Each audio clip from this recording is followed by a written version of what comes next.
Hi, welcome to Yoyo TV రాజకీయ చదరంగం.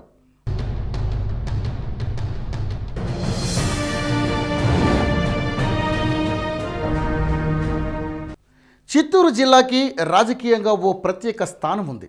ప్రస్తుత ముఖ్యమంత్రి చంద్రబాబు నాయుడు ఈ జిల్లాకి చెందినవారే. దానితో ఇక్కడ రాజకీయాలు రసవత్తర మలుపు తిరుగుతుంటాయి. ఇక ఈ జిల్లాలోని 14 నియోజకవర్గాలు ఉండగా గత ఎన్నికల్లో ఈ జిల్లాలో టీడీపీ, వైసీపీలు పోటాపోటీగా తలపడగా వైసీపీ 8 స్థానాల్లో, టీడీపీ 6 స్థానాల్లో విజయం సాధించాయి. ఇక జిల్లాలో పలమనేరు రాజకీయం ఆసక్తికరంగా మారింది. గత ఎన్నికల్లో ఇక్కడ వైసీపీ విజయం సాధించింది. ఆ పార్టీ నేత అమర్నాథ్ రెడ్డి టీడీపీ అభ్యర్థి సుభాష్ చంద్రబోస్పై విజయం సాధించారు. అనంతరం టీడీపీలో చేరి మంత్రి పదవి దక్కించుకున్నారు.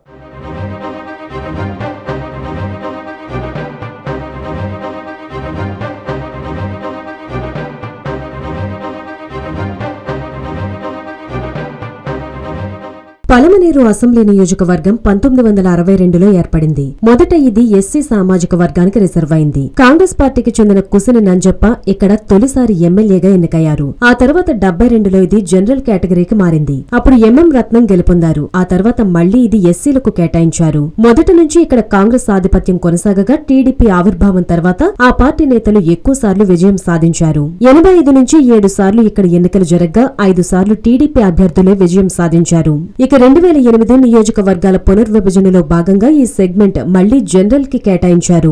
దీంతో అమర్నాథ్ రెడ్డి 2009లో తొలిసారి టీడీపీ అభ్యర్థిగా ఇక్కడ పోటీ చేసి విజయం సాధించారు. 2014లో వైసీపీలో చేరి ఆ పార్టీ తరపున మరోసారి విజయం సాధించారు అమర్నాథ్ రెడ్డి. 1996 ఉప ఎన్నికల్లో పొంగనూరులో విజయం సాధించడం ద్వారా రాజకీయ జీవితాన్ని ఆరంభించారు అమర్నాథ్ రెడ్డి. ఆ తర్వాత 2004లో మరోసారి గెలుపొందారు. అయితే 2009లో పలమనేరు జనరల్ కావడంతో అక్కడకు షిఫ్ట్ అయ్యి వరుసగా 2 సార్లు విజయం సాధించారు. అయితే గత ఎన్నికల్లో వైసీపీ నుంచి గెలిచిన ఆయన టీడీపీలోకి చేరి మంత్రి పదవి దక్కించుకోవడం విశేషం.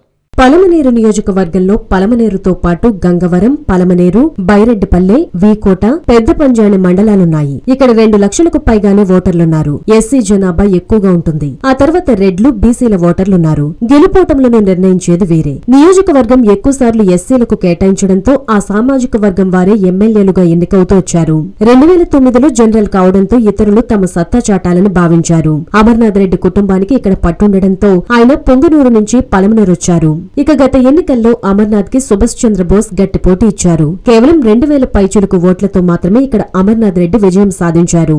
పలమనేరులో ఈసారి బరిలో టీడీపీ నుంచి అమర్నాథ్ రెడ్డి పోటీ చేయడం ఖాయమనే తెలుస్తోంది. అయితే వైసీపీ తరపున ఎవరు బరిలో ఉంటారనేది ఆసక్తికరంగా మారింది. ఆ పార్టీ తరపున పలువురు పోటీ పడుతున్నారు. గత ఎన్నికల్లో టీడీపీ తరపున పోటీ చేసి గణనీయ సంఖ్యలో ఓటు సాధించిన సుభాష్ చంద్రబోస్ కూడా వైసీపీ గూటికి చేరారు. ఆయన ఆ పార్టీ టికెట్ ఆశిస్తున్నారు. మరి జగన్ ఎలాంటి నిర్ణయం తీసుకుంటారు అనేది ఆధారంగా ఇక్కడ పోటీపై స్పష్టత వచ్చే అవకాశం ఉంది. 2009లో రెడ్డప్పరెడ్డిపై విజయం సాధించిన అమర్నాథ్ రెడ్డి 2014లో సుభాష్ చంద్రబోస్ ను ఓడించారు. ఈసారి విజయం సాధించి హ్యాట్రిక్ కొట్టాలని భావిస్తున్నారు. అదే సమయంలో తమ పార్టీ నుండి గెలిచి టీడీపీలో చేరి మంత్రి పదవిని పొందిన అమర్నాథ్ రెడ్డిని ఓడించాలని వైసీపీ చూస్తోంది. దీనికోసం బలమైన అభ్యర్థి కోసం చూస్తోంది. వైసీపీ ఇటీవలే కొత్త ఇన్ఛార్జిని నియమించింది. దీంతో 3 సమన్వయకర్తలు నిరుత్సాహంతో ఉన్నారు. సీనియర్ నేత పెద్దిరెడ్డి సైతం అమర్నాథ్ రెడ్డిని ఓడించాలని చూస్తున్నారు. వెంకట్ గౌడ్ అనే వ్యాపారిని ఇక్కడ ఇన్ఛార్జిగా నియమించారు. ఆయన పాతవారిని కలుపుకునే ప్రయత్నం చేస్తున్నారు. ఆయన ఆర్థికంగా బలమైన వారు కావడంతో మంత్రికి పోటీ ఇవ్వగలరని వైసీపీ వర్గాలు భావిస్తున్నాయి. దాదాపుగా వెంకట్ గౌడ్ ఇక్కడ పోటీ చేయడం ఖాయమని తెలుస్తోంది. మరోవైపు జనసేన ఇక్కడ పోటీ చేస్తుందా, అభ్యర్థి ఎవరనేది తేలాల్సి ఉంది. పలమనేరులో హ్యాట్రిక్ కొట్టాలని అమర్నాథ్ రెడ్డి భావిస్తున్నారు. అయితే ఆయన్ని ఓడించాలని వైసీపీ వెంకట్ గౌడ్ని వ్యూహాత్మకంగా ఇక్కడ ఇన్ఛార్జిగా నియమించింది. ఆయన గ్రామాల్లో పర్యటనలు కూడా చేస్తున్నారు. మరోవైపు జనసేన కూడా పోటీ చేయాలని సరైన అభ్యర్థి కోసం చూస్తుంది. అయితే ఈసారి ఆంధ్ర కాంగ్రెస్ని కిరణ్ కుమార్ రెడ్డి నడిపిస్తారని వార్తలు వస్తున్న తరుణంలో ఆయన సొంత జిల్లాలోని పలమనేరులో ఆ పార్టీ పోటీ చేయడం ఖాయంగానే కనిపిస్తుంది. అదే జరిగితే ఇక్కడ చతుర్ముఖ పోటీ ఉండొచ్చు. ఇక ఆ పోరులో విజయం ఎవరిని వరిస్తుందనేది ఆసక్తి రేపుతుంది.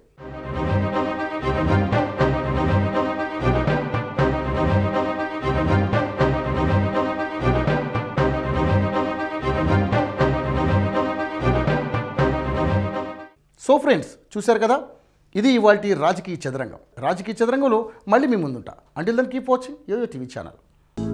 హలో, మిమ్మల్నే యోయో టీవీ యాప్ డౌన్లోడ్ చేసుకున్నారా? ఇంకా లేదా? మీ యాప్ స్టోర్ కి వెళ్ళి వెంటనే డౌన్లోడ్ చేసుకోండి.